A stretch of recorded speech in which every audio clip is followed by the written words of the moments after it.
ma part, il m'a semblé urgent d'écrire Les Blancs, les Juifs et nous, qui est mon premier livre, dans lequel je parle à partir de ma condition de criminel.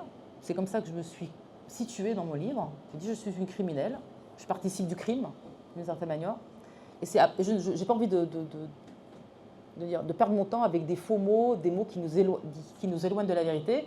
Je n'ai pas envie de dire que je suis une citoyenne ou mieux, parce que les gauchistes blancs, ils adorent dire je suis un citoyen du monde. Non, non, tu n'es pas un citoyen du monde. C'est trop facile, tu es un blanc. Pas un citoyen du monde. C'est trop facile, tu es un blanc.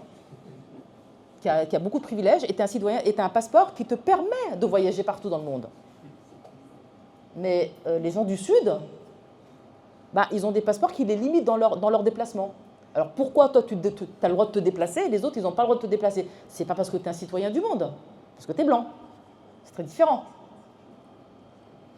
Donc par conséquent, je me suis située donc comme ça, c'est-à-dire j'ai dit je suis une criminelle, et je vais m'adresser aux Blancs, aux Juifs, et à nous-mêmes, à notre responsabilité, les Blancs, les Juifs et nous.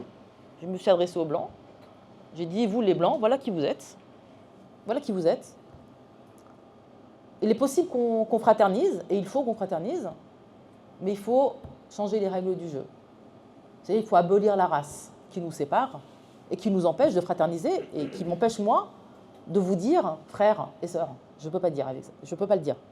En fonction des rapports de structure, encore une fois. J'ai parlé aux Juifs, je lui ai dit, vous n'êtes pas des Blancs, et vous ne le serez pas, parce que les Blancs sont antisémites, et ils le sont parce que l'État français est resté antisémite, et c'est pour ça qu'ils vous ont offert Israël, d'ailleurs. Ils se sont débarrassés de vous, là-bas, pour faire le sale boulot. Et donc, vous, c'est pareil. Il y a un rapport politique qu'on peut engager entre nous, mais il faut vous défaire du sionisme qu'on vous a offert, qui est une idéologie coloniale. Parce que on peut pas, c'est pareil, en France, on nous offre beaucoup cette espèce de proposition qui est le dialogue des religions. Alors nous, on rigole. Le dialogue des religions, pourquoi faire? Les religions ont toujours débattu entre elles, discuté, mais politiquement, moi, je ne cherche pas à dialoguer avec d'autres religions, parce que le problème, il n'est pas religieux. Parce que s'il était religieux, peut-être qu'il faudrait un dialogue des religions, sauf qu'il est politique et il est colonial. Donc, nous, on veut parler à des groupes ou des organisations politiques. Et les religieux n'ont rien à faire là-dedans, sauf si on tient à dire que le conflit entre musulmans et juifs, il date de la nuit des temps. Et donc de le dépolitiser. Ça, c'est ce qu'ils veulent faire en face. Nous, on ne veut pas le dépolitiser, on veut au contraire comprendre les rapports historiques qui nous ont séparés, nous musulmans, des juifs. Et si on fait ce travail, qui est un travail politique, on se rend compte que l'hostilité qui existe, qu'il ne faut pas nier, des musulmans vers les juifs, elle a une histoire coloniale. C'est le décret Crémieux en Algérie. Le décret Crémieux, la France, qui divise le corps social algérien pendant la colonisation et qui offre aux Juifs la citoyenneté française. Et les Juifs qui étaient des Arabes ou des Berbères, qui étaient nos frères avant la colonisation. On vivait tous ensemble, on avait les mêmes mœurs, on parlait la même langue, on n'avait pas la même religion. Mais tout le reste, c'était du commun. Eh bien, la France, ayant fait des Juifs des Français, divisés pour mieux régner, elle en a fait immédiatement, à ce moment-là, nos ennemis. Parce que pourquoi? À partir du moment où elle leur donne des privilèges, elle en fait des citoyens, alors que nous, musulmans, on reste décolonisés, quand arrive la guerre d'indépendance, eh bien, une grande partie des Juifs fait et cause pour la France. Et donc, se mettent à devenir les ennemis de leurs frères historiques, à cause des privilèges qu'on leur a donnés.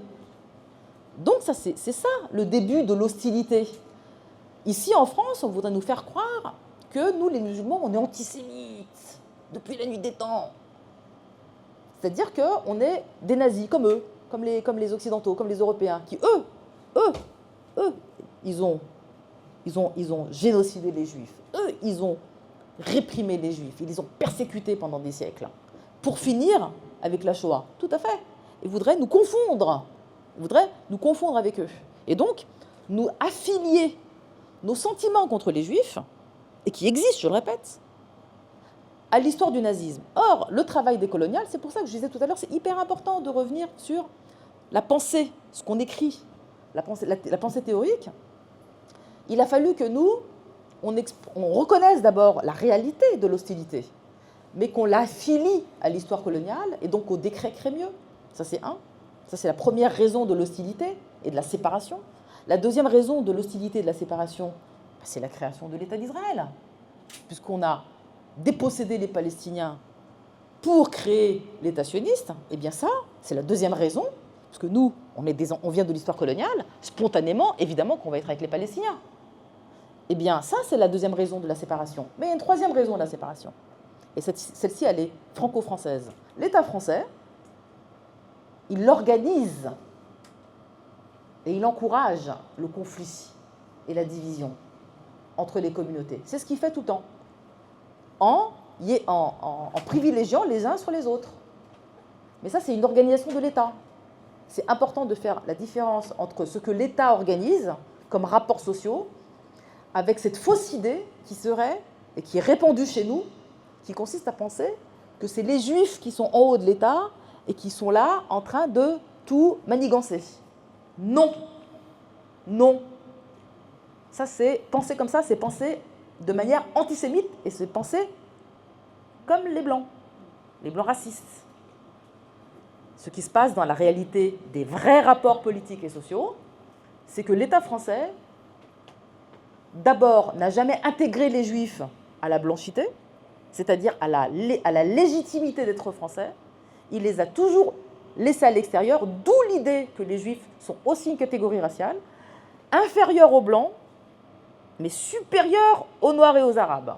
Ce qui crée de la concurrence. Et c'est ce qui crée, c'est la troisième raison qui explique la conflictualité qui existe entre nous et les Juifs. Vous voyez bien que quand on dit ça, on met à bas l'idée dominante en France que les musulmans sont antisémites depuis la nuit des temps.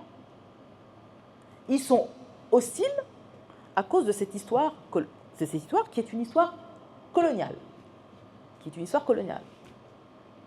C'est ça qu'il faut démonter. C'est cette mécanique qu'il faut comprendre pour que nous, on comprenne bien qui est notre adversaire dans toute cette histoire.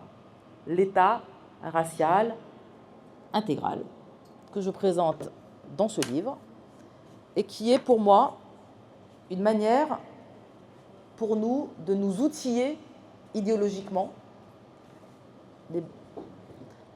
Beaufait Barbare, le pari du nous, qui nous permet, nous, simplement, d'avoir des outils. La gauche française,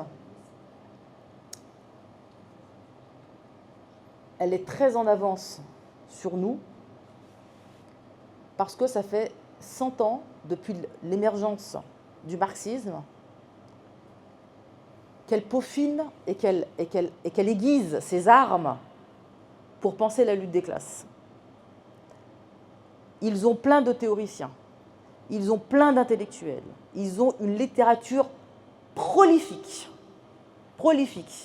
qui nous est utile en partie, attention, qui nous est utile en partie. Il est temps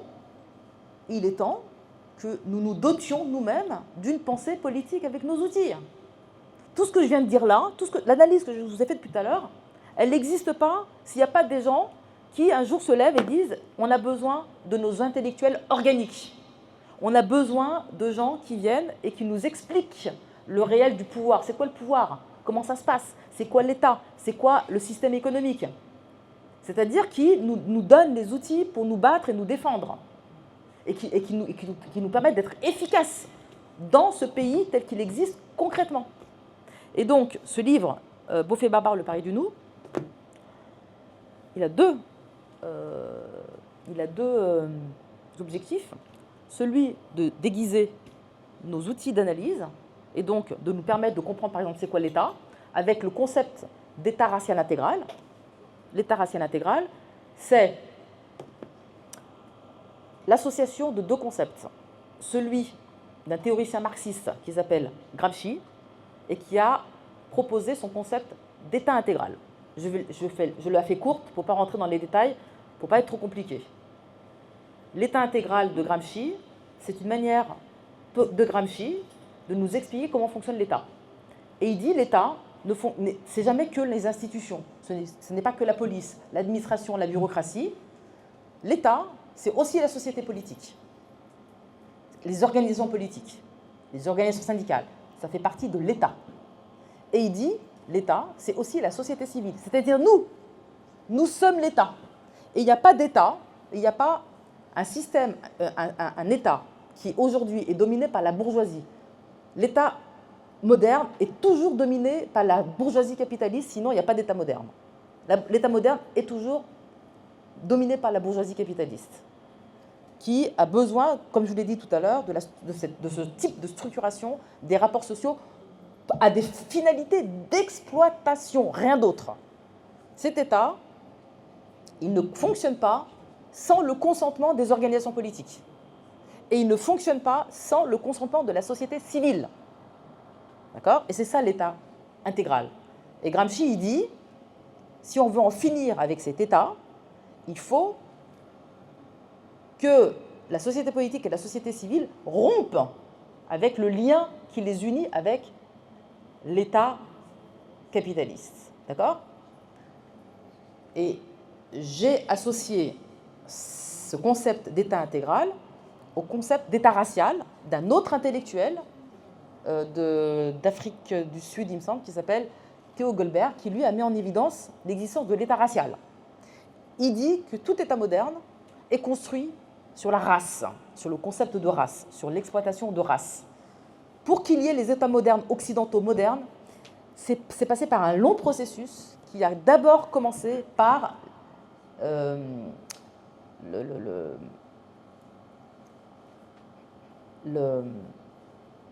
développement capitaliste.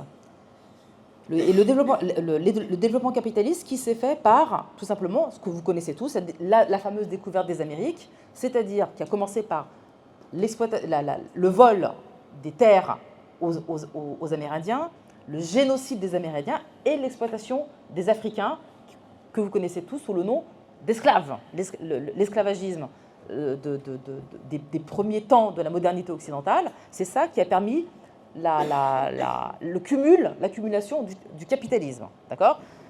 Et ça s'est fondé sur l'exploitation de race. C'est-à-dire le génocide, l'exploitation des esclaves et la dépossession. C'est ça qui a fait que toute l'Europe est devenue riche. Et ensuite, elle a poursuivi ce processus d'accumulation du capital en créant les États-nations modernes, où à l'intérieur, elle a exploité sa propre force ouvrière. Les Blancs, ils ont été super exploités. Il n'y a pas de problème là-dessus. Ils ont été traités comme des chiens. Comme des chiens. Dans les années, les trois premiers siècles, ils ont été vraiment maltraités. Il n'y a pas de problème. Sauf que l'État-nation, et parce que là, cette bourgeoisie, elle a été assez intelligente, elle s'est dite qu'elle ne pouvait pas se permettre à la fois de coloniser le monde et en même temps d'opprimer son propre peuple. Elle ne pouvait pas faire les deux en même temps. C'était trop, parce que son peuple, qui était surexploité, il avait des tendances révolutionnaires, des tendances à toujours vouloir se révolter. Eh bien, pour empêcher la révolte, c'est très simple, ils leur ont donné leur part du gâteau. C'est ça qui s'est passé. La part du gâteau impérialiste, c'est-à-dire soyez avec nous pour opprimer et voler le reste du monde, c'est-à-dire nous, c'est nous qui avons été volés dans l'histoire. Voilà, on vient de cette histoire-là, au profit de l'entente entre eux. D'accord? Donc, je reviens à Theo Goldberg. Lui, il explique que tout État moderne a été fondé sur la race et l'exploitation de race. Donc moi, je propose la jonction des deux concepts, l'État racial intégral, donc Gramsci, l'État intégral, Theo Goldberg, l'État racial, et moi, l'État racial intégral. Pourquoi? Parce que je dis que si le racisme est structurel, c'est parce qu'à l'intérieur des États-nations, dominés toujours par la bourgeoisie capitaliste, il y a une entente tacite entre la bourgeoisie et le prolétariat pour l'exploitation du monde. C'est pour ça qu'il y a des indigènes, et c'est pour ça qu'il y a des non-blancs, et c'est pour ça qu'il y a le racisme, et c'est pour ça que ce n'est pas avec de la morale qu'on va combattre le racisme, parce qu'il est fondé sur des intérêts matériels, géopolitiques, colossaux.